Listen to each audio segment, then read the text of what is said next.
दोस्तों आदाब अर्ज़ है, मैं अनीस अहमद खान हिंद वॉइस से आपसे मुखातिब हूँ। बहुत बड़ी चेंज हुआ है भारतीय जनता पार्टी में, जो माना जा रहा है कि अगले आने वाले चुनाव में चेंज किया गया है उसके लिए, या फिर उनकी अंदरूनी जो सबसे बड़ी पार्टी होती है, सर्वोच्च नीति निर्धारित संस्था कहलाती है केंद्रीय संसदीय बोर्ड, उसमें परिवर्तन किया गया काफ़ी बड़ा।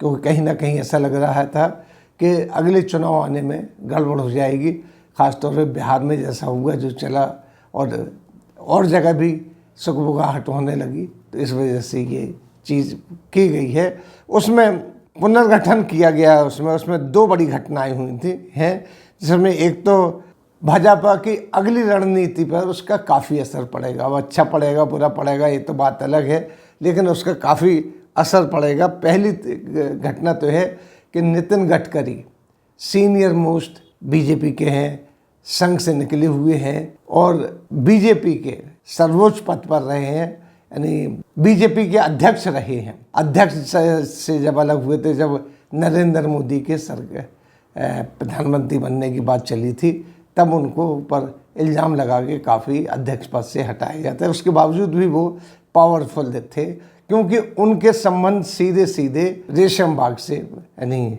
आरएसएस की जो संस्था है, यानी आरएसएस से उनके सीधे मोहन भागवत से ताल्लुकात थे, बड़े घरेलू ताल्लुकात थे। क्योंकि इनकी कोठी और रेशम बाग कुछ दूरी के ऊपर है, तो अक्सर लोग बताते हैं कि मोहन भागवत जी इनके घर आना जाना भी होता रहता है, और बड़े पावरफुल मंत्री रहे हैं, वहाँ के महाराष्ट्र की राजनीति में बड़े पावरफुल रहे हैं, और नागपुर से जीत के आते हैं, ये वहीं से जीत के आते हैं, सीधे सीधे हेडक्वार्टर से निकल के आते हैं, वहीं से जीत के आते हैं, बड़े करीबी थे। उनको हटा दिया गया है, हालांकि वोकल बहुत थे। अभी कुछ दिन पहले उन्होंने कहा था कि मैं राजनीति में नहीं रहना चाहता हूँ।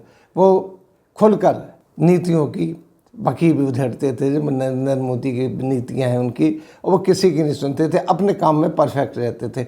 दूसरा सबसे बड़ा चेंज ये हुआ कि यूपी के मुख्यमंत्री योगी आदित्यनाथ को किसी भी पार्टी, किसी भी संगठन में नहीं लिया गया।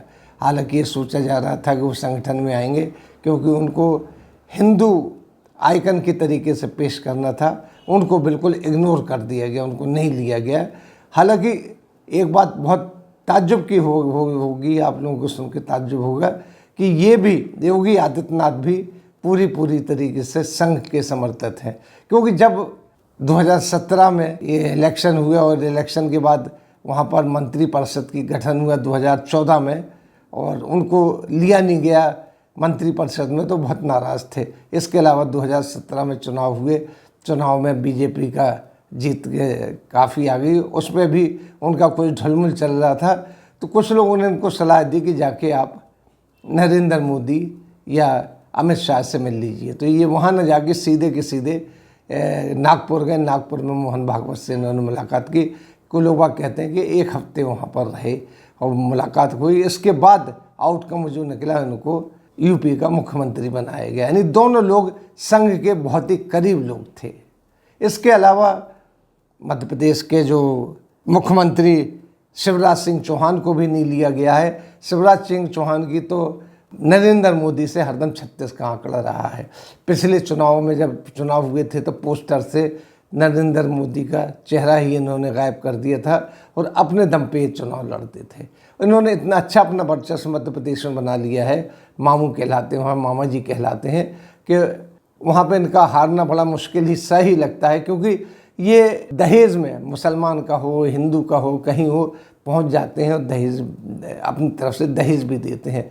मुस्लिम समुदाय में भी ये दहेज देते हैं, हिंदू समुदाय में भी दहेज देते हैं, दोनों में बड़ा वर्ग के पॉपुलर है। लेकिन इनको हटा दिया गया है वहाँ से। शिवराज सिंह चौहान का तो आप जानते हैं कि अमित शाह से मनमुटाव चल रहा था। वैसे देखने वाली बात है कि इसमें 3 लोगों की अमित शाह से नहीं पड़ती थी। रही बात नितिन गडकरी की, नितिन गडकरी तो बहुत ऊंची पोस्ट पर, क्योंकि वो अध्यक्ष रह चुके हैं, तो वो तो किसी गर्दानते ही नहीं थे, अभी भी नहीं गर्दानते। अमित शाह को कुछ नहीं समझते, वो अपनी मर्जी का काम करते हैं। जिस मंत्रालय में रहे हैं उसका उन्होंने सर्वोच्च काम किया है, कहीं से कहीं तक पहुंचा दिया है उसको। इसलिए इनकी 36 का आंकड़ा अमित शाह से रहता है। उसी के अलावा आप देखें जो योगी आदित्यनाथ है, योगी आदित्यनाथ की सबसे ज़्यादा अगर कहीं किसी से नहीं पड़ती है तो वो अमित शाह है।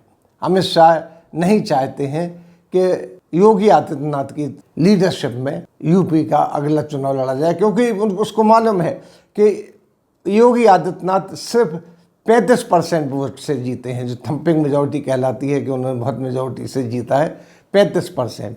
उसमें से आप 14% जो कहे जाते हैं मुसलमानों के वोट निकाल दीजिए, 0% बीजेपी को पड़े हैं, लेकिन अब वो 14 नहीं रहे हैं, वो 19% तक पहुंच गए हैं। जो लेटेस्ट सर्वे है उसे 19% तक वोट से पहुंच गए, तो जो बीजेपी को मिलना ही नहीं है, जो जैसे कि योगी आदित्यनाथ की पॉलिसी है, उनकी बिल्कुल एकदम से धुर एंटी मुस्लिम पॉलिसी है। बुलडोजर चलते हैं तो मुसलमानों के घरों पे चलते हैं, गिरफ्तारियां होती तो मुसलमानों के घरों पे होती है, एनकाउंटर होते तो मुसलमानों के घरों पे होते हैं। हालांकि कहा ही जाता है कि इस तरीके से ध्रुवीकरण करके उन्होंने वोट हासिल किए हैं और वहाँ पर मेजॉरिटी से सरकार बनाई है, जो कि कोई नहीं मानता है कि मेजॉरिटी, जो अंदर खाने लोग बैठे हुए हैं वो तो मानते ही नहीं हैं कि योगी आदित्यनाथ के हिंदूकरण की वजह से ये वोट उनको मिले हैं और ऐसी मेजॉरिटी मिली है, क्योंकि 35% वोट मिले, जो कि जिसमें 30% तो बीजेपी के पुराने वोट हैं, ट्रेडिशनल वोट हैं, जो 30% वो बीजेपी को पड़ते ही हैं। 5% का इजाफा हुआ है उसमें। वहीं पे इनकी जो अपोजिशन है काफ़ी तरीके से योगी जी की वो बढ़ रही है, क्योंकि घृणात्मक जो राजनीति है वो ज़्यादा देर तक नहीं पाती है। जिस तरीके से उन्होंने वहाँ पे डिवीज़न मुसलमानों का हिंदुओं का किया हुआ है, जिस तरीके से बुलडोजर राजनीति चलाई हुई है, और भी चीज़ें हैं जिस वजह से योगी जी का ग्राफ ज़रा सा नीचे है। वहीं आप देख लीजिए कि भाजपा भी उसी हिसाब पे चल रही। इस वक्त कोई भी मंत्री भाजपा में मुसलमान नहीं है। नकवी साहब थे, उनकी काफ़ी सुनते रही है कि यहाँ बनेंगे वहाँ बनेंगे, यहाँ तक कि वाइस प्रेसिडेंट तक के नाम आ रहे थे उनको, वहाँ उनको कहीं नहीं लिया गया और बाकी सारे के सारे हटा दिए गए, कोई भी मुसलमान नहीं है। तो इस तरीके की पॉलिसी है।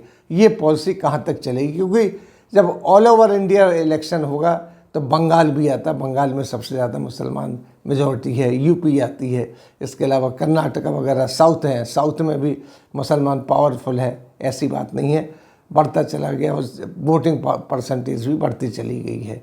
तो इस तरीके से वो है, तो लिहाजा उन लोगों को साइडलाइन किया गया है, ये जो या तो जो अमित शाह के करीबी नहीं थे, जिस तरीके से योगी आदित्यनाथ है। योगी आदित्यनाथ की अमित शाह से कभी नहीं पड़ी है इस तरीके से, और वो अक्सर अखबारों में भी आता था और वैसे भी आता था कि वो ठीक है, मंचों पर भाषण ज़रूर देते थे कि योगी आदित्यनाथ की जो एडमिनिस्ट्रेशन है बहुत बढ़िया चल रहा है, सारा कुछ अच्छा चल रहा है, लेकिन जो अंदर खाने वोट परसेंटेज आ रहे हैं वो इस तरीके से आ रहे हैं कि सिर्फ 35% वोट, आगे वोट बढ़ने की कोई उम्मीद नहीं है, क्योंकि यूपी में कोई ऐसा काम हुआ नहीं है।